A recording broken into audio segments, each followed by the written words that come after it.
Ever wondered why Grandma's food tastes so good? It's because she adds an extra ingredient, a dash of love, and a pound of butter. But hey, who's counting? Picture this, it's a sunny Sunday afternoon, and I'm in Grandma's kitchen ready to learn her secret recipe for her world-famous apple pie. Let me tell you, things didn't exactly go as planned.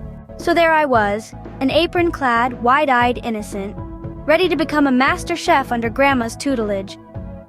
Grandma, with her spectacles perched precariously on her nose, handed me a bowl of apples and a peeler. "Peel them," she said, her voice as crisp as the apples themselves. Easy enough, right? Well, dear listener, I managed to peel more than just the apples. I peeled a good chunk of my thumb, too. Grandma just chuckled and said, "Well, that's one way to add a personal touch." Fast forward to the dough-making step. Grandma handed me a rolling pin and instructed me to roll the dough. Picture a young lad wrestling with a piece of dough, rolling it this way and that, until it resembled something more akin to a map of a fictional country than a pie crust. Grandma, bless her heart, just laughed and said, "Well, it's abstract art. Picasso would be proud." Then came the baking. Now you'd think this would be the easy part. The pie goes in the oven, you set the timer, and you wait. But oh, how wrong you'd be. I somehow managed to set the oven to broil instead of bake. Let's just say that the pie came out looking more like charcoal than a golden brown dessert. But here's the funny thing.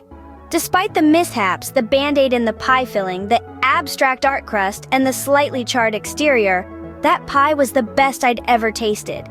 Maybe it was because I'd put so much effort into it, or maybe it was because Grandma was there laughing at my blunders and cheering me on every step of the way. So what's the secret to cooking like your grandma? It's not the extra pound of butter or the dash of love. It's the joy of making something with your own two hands, the laughter that fills the kitchen, and the memories you create along the way.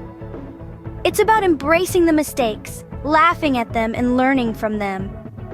Because in Grandma's kitchen, every mistake is just a new recipe waiting to be discovered. And here's the hilarious twist. The real secret ingredient in Grandma's cooking isn't something you can find in a spice rack or a grocery store. It's patience, resilience, and a good sense of humor. So the next time you find yourself in the kitchen, remember the best meals aren't always perfect. They're the ones made with laughter, love, and a dash of Grandma's wisdom.